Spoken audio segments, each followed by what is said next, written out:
Assalamualaikum warahmatullahi wabarakatuh.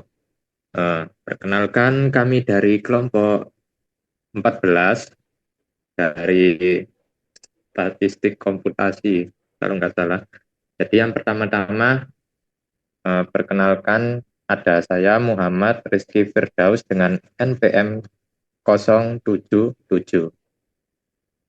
Perkenalkan, nama saya Ahmad Alidin Maulana dengan NPM 2408 10 10 090. Kenalkan, nama saya Muhammad Zaki dengan NPM 2408 10 10 074. Oke, jadi pada kesempatan ini kami itu akan mempresentasikan eh, hasil klasifikasi penyakit stroke dengan algoritma naive Bayes. Tapi sebelum itu kita lihat dulu, ini ada Excel kami.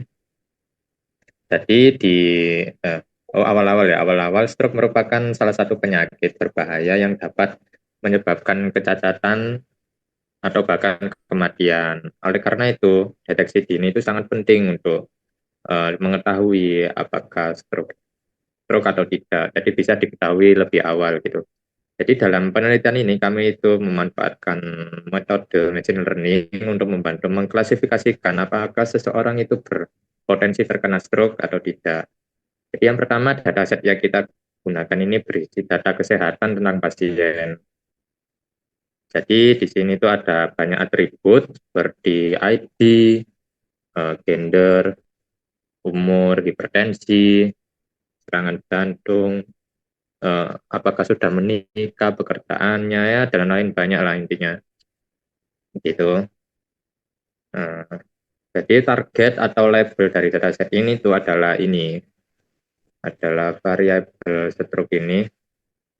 Nah, kalau satu ini berarti dia stroke, terkena stroke, pilot, atau nol. Kalau nol itu berarti dia tidak stroke, gitulah intinya. Nah, sebelum data diproses, ini kita lakukan tahap processing, ya diproses semua data-datanya. Setelah itu kita kategorikal seperti data-data yang penting ya, kita kategorikal. Di sini kita ambil saja data yang penting-penting seperti umur, hipertensi, serangan jantung, kadar gula, ya itu saja, ada 4 saja itu.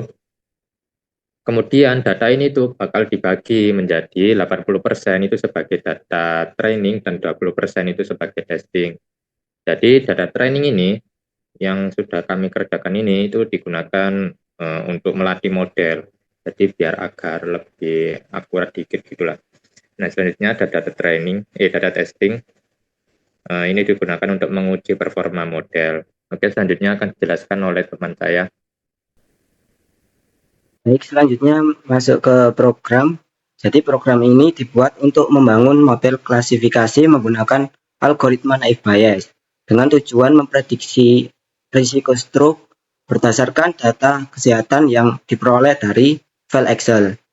Nah, proses dimulai dengan mengimpor beberapa library penting seperti Pandas untuk pengolahan data dan Scikit-learn untuk kebutuhan machine learning, termasuk processing data, pembagian data, pembuatan model, serta evaluasi hasil prediksi. Kemudian data dibaca dari file Excel dan disimpan dalam bentuk data frame agar mudah diproses. Pada tahap processing dilakukan penanganan terhadap data yang memiliki nilai kosong, khususnya pada kolom BMI, dengan cara mengisi nilai kosong tersebut menggunakan nilai rata-rata.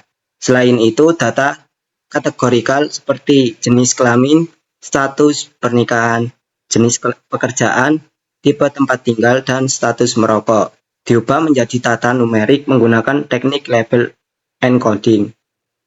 Karena algoritma naive Bayes hanya dapat bekerja dengan data berbentuk angka. Setelah data bersih dan siap digunakan, langkah selanjutnya adalah menentukan variabel fitur dan target. Seluruh kolom selain stroke digunakan sebagai fitur, sedangkan kolom stroke dijadikan sebagai target yang akan diprediksi. Kemudian data dibagi menjadi 2 bagian, yaitu data latih dan data uji. dengan proporsi 80% untuk pelatihan model dan 20% untuk pengujian model.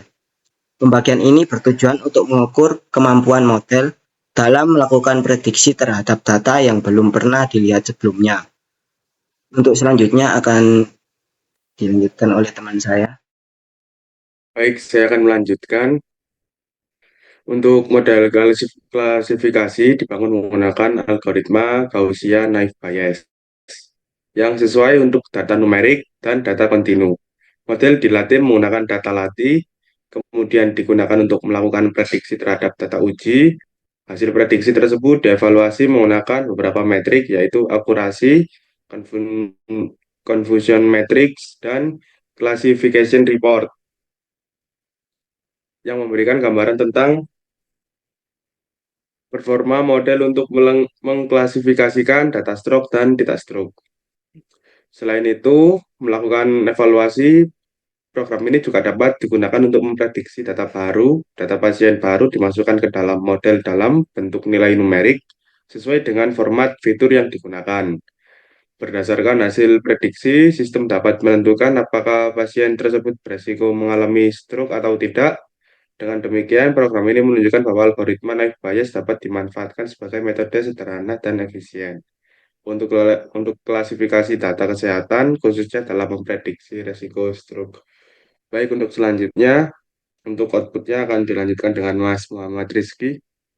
Silakan. Oke, jadi tadi kan sudah dijelaskan algoritma ini itu menggunakan Gaussian naive Bayes karena sebagian besar data itu ya tadi sudah dijelaskan yaitu bersifat numerik.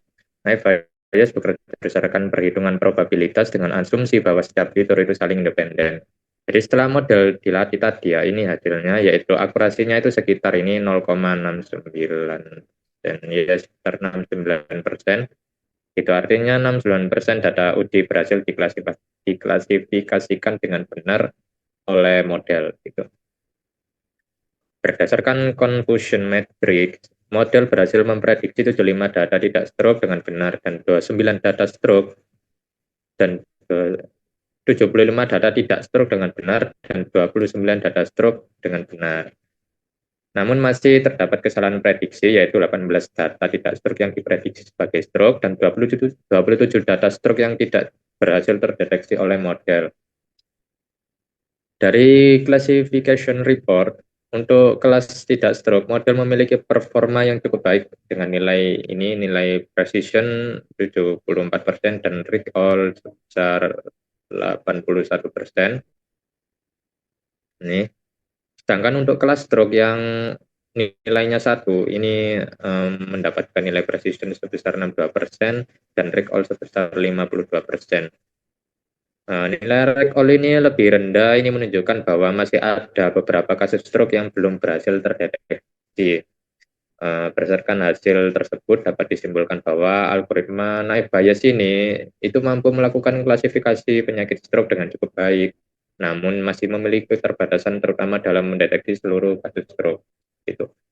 Jadi kedepannya itu performa model ini tuh dapat ditingkatkan lagi dengan penyimbangan data, pemilihan fitur yang lebih optimal, atau penggunaan algoritma machine learning yang lainnya ya, yang bukan naive Bayes lah. Jadi mungkin bisa ditingkatkan menjadi lebih baik dan lebih akurat daripada yang sekarang ini. Karena ini sekarang masih ya percobaan saja gitu. Ya, seperti ini nilainya, akurasinya, skornya. Oke, mungkin itu saja yang dapat kami sampaikan. Kurang lebihnya kami mohon maaf. Kami akhiri. Wassalamualaikum warahmatullahi wabarakatuh. Waalaikumsalam warahmatullahi wabarakatuh.